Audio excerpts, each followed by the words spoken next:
Shalom Bapak Ibu, saudaraku yang terkasih, mari kita mendengarkan firman Tuhan.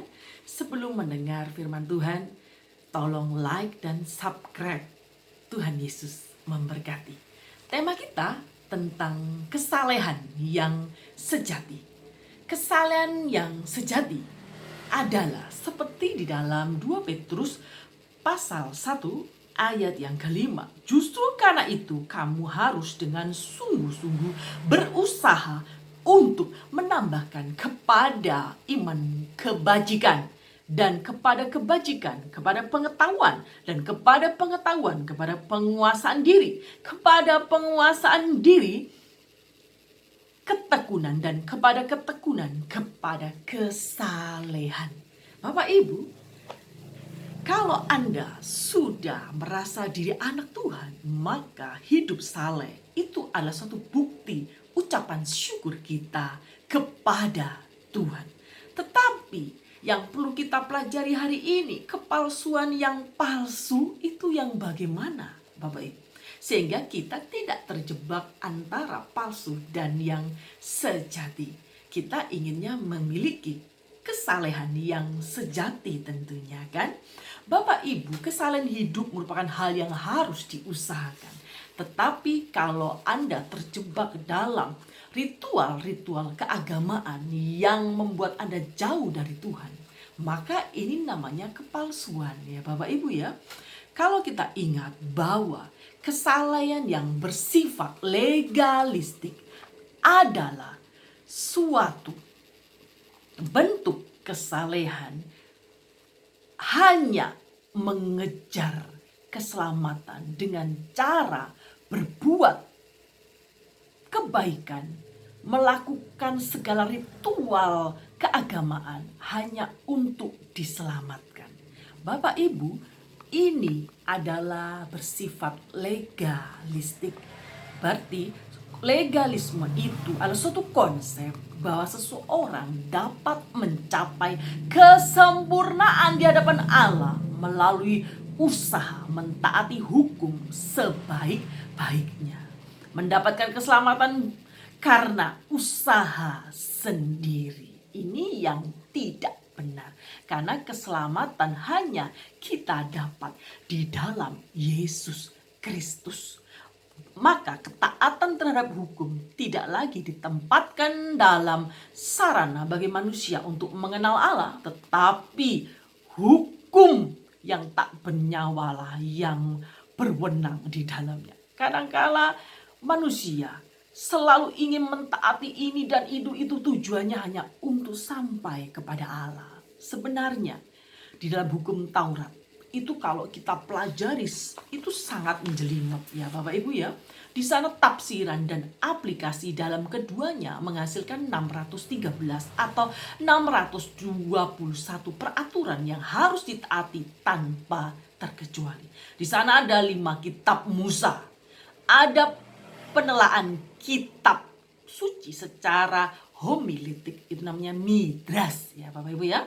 Kumpulan hukum lisan Judaisme pertama yang ditulis itu namanya Mishnah.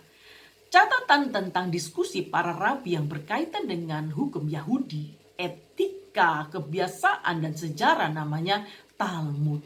Maka Bapak Ibu Saudaraku, bagaikan piramid hukum di dalam hukum Taurat yang membuat orang merasa kalau sudah melakukan hal ini, mereka sudah diselamatkan. Ini namanya kesalehan yang palsu. Karena legalisme Yahudi lebih mudah menghukum daripada bisa menolong seseorang. Bapak Ibu, ada ajakan Sang Juru Selamat, yaitu Tuhan Yesus Kristus, yang memberikan kelegaan. Pikul yang kupikul itu ringan. Ajakan Sang Juru Selamat. Apakah Anda lebih menyenangi melakukan hukum-hukum Taurat daripada ajakan Yesus yang memberikan kelegaan? Tentu ajaran Yesus yang memberikan kelegaan inilah yang kita imani hari ini. Karena tidak ada satupun manusia yang melakukan hukum Taurat bisa masuk dalam kerajaan surga, diselamatkan, tanpa ada Yesus di dalamnya. Bapak Ibu, jangan terjebak dengan ketaatan legalistik, karena manusia akan semakin jauh dari kebenaran. Hukum tidak lagi menjadi instrumen bagi kehidupan manusia. Sangat ironis, bukan? Tapi sebaliknya menjadi jerat untuk membinasakan bagi manusia. Legalisme mengakibatkan seseorang dapat menggantikan Allah yang hidup dengan buku hukum yang tak bernyawa. Legalisme sama sekali tidak menghasilkan perkenanan Allah. Catat ya Bapak Ibu itu ya. Hanya membawa manusia berakhir kepada kebinasaan dan kekecewaan, keputusasaan. Di tengah-tengah manusia yang menuju kepada kebinasaan, Yesus Kristuslah datang dan memberikan undangan, harapan, disertai jaminan kehidupan. Apakah Bapak Ibu mau menerima undangan Yesus pada hari ini? Ingat di dalam Matius 11 ayat 28 sampai 30. Bapak Ibu, di sana ada 3 bagian. Saya akan membacakan buat Bapak Ibu. Undangan untuk datang kepada Yesus dan janji kelegaan. Ayat 28. Undangan untuk mengikuti Yesus dalam pemuritan dan janji ketenangan. Ayat 29. Beban ringan bagi mereka yang mengikuti Yesus. Ayat yang ke-30. Undangan untuk datang kepada Yesus dan janji kelegahannya akan saya jelaskan.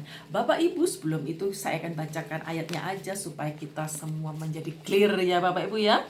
Matius pasal 11 ayat 28. Marilah kepadaku semua yang letih lesu dan berbeban berat. Aku akan memberikan kelegaan kepadamu. Pikulah kuk yang kupikul,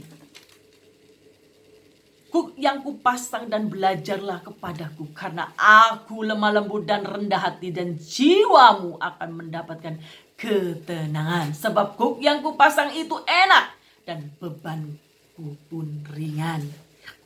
Bapak Ibu, ada 3 undangan Yesus. Apakah ini perlu diabaikan atau kita akan pelajari dengan seksama?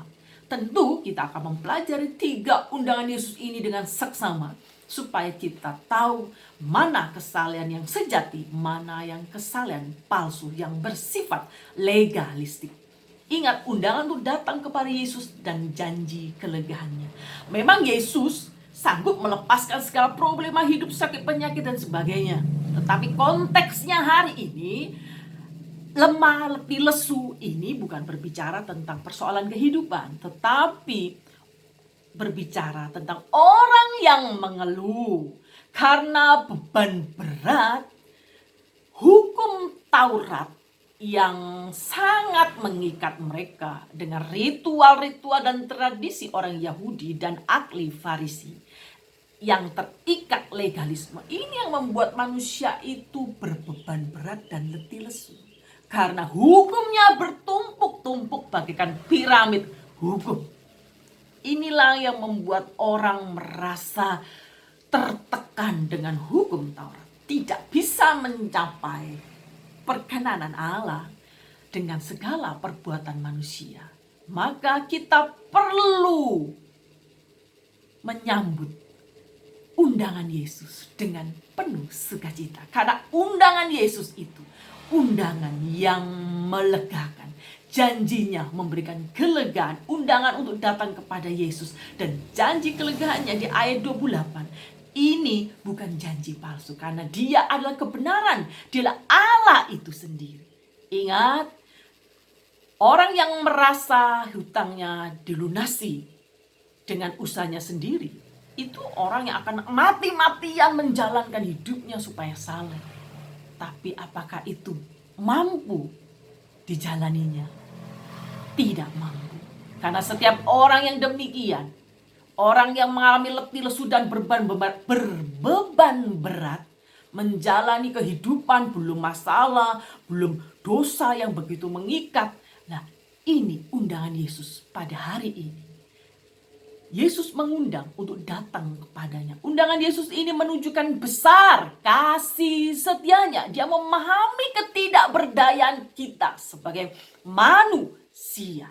Ingat, dan mau menanggung segala kelemahan kita dalam mentaati hukum-hukum Allah. Aku akan memberikan kelegaan kepadamu, ayat 28b. Undangan Yesus ini bukan tanpa jaminan loh. Dengan jelas Yesus menjanjikan kelegaan atau rest kepada mereka yang menanggalkan legalisme dan beriman kepada Kristus Yesus. Janji ini bukan sekedar beristirahat dari kelelahan fisik, tapi kelepasan dari segala hukum-hukum yang membinasakan. Orang-orang Yahudi yang hidup dalam Taurat dan tradisi lisannya, tafsiran dan aplikasi, dan keduanya menghasilkan yang sudah saya bilang tadi 613, 612 peraturan yang ditaati tanpa keterkecuali. Ini membuat orang tertekan. Datanglah kepada Yesus yang letih lesu dan berbeban berat, karena Anda mendapatkan kelegaan. Karena keselamatan itu bukan usahamu yang kau raih dengan mati-matian, tapi anugerah daripada Sang Pencipta. Dengan Yesus mati di kayu salib, menanggung dosa kita, segala kelemahan kita, kita sudah merdeka. Maka kita menjadi orang yang bersuka cita, tidak lagi berbeban berat, tidak lagi stres dalam menjalani hidup. Gitu ya Bapak Ibu ya. Undangan untuk mengikut Yesus dalam pemuritan dan janji ketenangannya di ayat 29. Pikulah kuk yang kupasang dan belajarlah kepadaku, ayat 29a. Bagian ini melengkapi undangan Yesus di ayat 28. Undangan ini untuk datang tidak berhenti pada kelepasan dari legalisme saja, tapi segala undangan untuk menjadi murid serta belajar tentang ajaran Yesus. Kuk atau sugos adalah metafora umum untuk hukum, baik dalam Judaisme maupun dalam Perjanjian Baru. Ketika Yesus mengundang orang datang, ambillah kuk yang kupasang, belajarlah kepadaku, maka Yesus sesungguhnya mengajak mereka untuk mengikuti Dia, mengikuti ajarannya, mengikuti kasih setianya, mengikuti jalan-jalan Tuhan. Karena ingatlah, ajaran Yesus, interpretasi yang definitif terhadap hukum-hukum Allah. Ini berarti bahwa penafsiran dan interpretasi terhadap seluruh hukum Allah, jika tidak didasarkan pada iman di dalam Kristus Yesus, itu akan melahirkan kesalehan yang legalistik, kesalehan yang palsu. Ingat ya, penafsiran dan interpretasi dari semua hukum-hukum Allah harus didasarkan pada iman kepada Kristus. Kalau Anda tidak mengakui Yesus Kristus sebagai Tuhan dan Juru Selamat, maka kesalahan yang Anda buat dari awal hingga akhir hidupmu akan sia-sia. Karena kesalahan palsu tidak membawa kepada kemerdekaan yang sejati, yaitu bebas dari dosa. Ingat, karena aku lemah lembut dan rendah hati, dan jiwamu akan mendapatkan ketenangan. Ini janji bagi mereka yang menerima kuk dan belajar kepada Yesus akan ketenangan jiwa. Belajar berinteraksi dengan pribadi yang lemah lembut. Siapakah dia? Dia adalah Tuhan Yesus Kristus. Pasti menghadirkan ketenangan dalam jiwa seseorang. Tidak ada perasaan terancam, takut disalahpahami, ditolak. Pribadi Yesus adalah pribadi yang sangat memahami kehidupan manusia. Karena dia pernah menjadi manusia. Dia tahu apa yang menjadi kelemah letihan, kelesuan manusia, problema, kesalahan kehidupan manusia. Dia tahu semuanya. Dia Allah ya. Dalam teks Yunani kata aku mendapatkan penekanan. Ini artinya bahwa hanya Yesus saja yang sanggup memberikan kelegaan atau ketenangan jiwa manusia. Mengapa hanya Yesus yang bisa melakukan itu? Ya, karena Dia adalah Allah, Sang kebenaran itu sendiri. Ingat Bapak Ibu, beban ringan bagi mereka yang mengikuti Yesus. Sebab kuk yang kupasang enak dan bebanku pun ringan. Fakta bahwa kuk Yesus adalah baik dan bebannya ringan tidak boleh disalahpahami, bahwa pemuritan Yesus dalam hidup kebenaran itu adalah mudah dan ringan.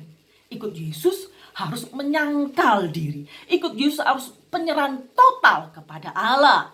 Maka jika demikian, apa yang dimaksud dengan kuk yang enak, beban yang ringan? Frase ini merupakan ungkapan yang bersifat oksimoron untuk menjelaskan prinsip kebenaran bahwa segala bentuk ketaatan dan kesalehan menghasilkan sukacita yang mendalam. Segala perintah Allah jika dilakukan karena kasih pasti merasa ringan. Jika Anda melakukan hukum Allah dengan terpaksa, maka Anda terjebak dengan kesalehan yang legalisme.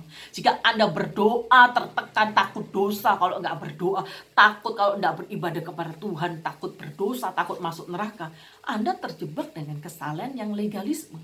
Ingat, kesalahan yang legalisme tidak ada gunanya. Anda harus percaya bahwa Yesus sudah mengundang Anda. Nikmatilah undangan Yesus, hidup di dalam kebenaran. Aplikasi dalam kehidupan sehari-hari yang perlu kita renungkan adalah satu, untuk segala sesuatu yang dilakukan, untuk mendapatkan ketenangan jiwa. Ketenangan jiwa hanya didapat di dalam Tuhan Yesus Kristus. Kalau Anda ketakutan yang berlebihan, Anda perlu datang kepada Yesus. Untuk semua, serahkanlah problema kehidupan ini, datang kepada Tuhan. Hanya Dia yang sanggup memberikan ketenangan jiwa. Yang kedua, dari segala pelayanan dan rutinitas aktivitas disiplin rohani Anda, jika Anda lakukan selama ini terasa hambar, terasa membosankan, itu terus dalam melayani pekerjaan Tuhan, itu pertanda kasih Anda yang mula-mula menjadi hambar.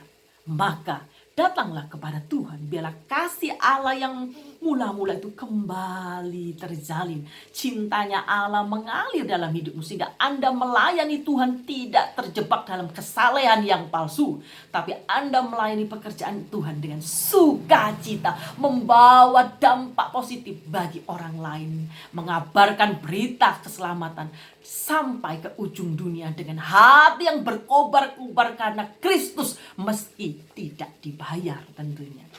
Bapak Ibu, seruan dan pengakuan kita terhadap Yesus sebagai Tuhan dan Juru Selamat, jika tidak disertai dengan usaha untuk hidup saleh, itu adalah bentuk legalisme.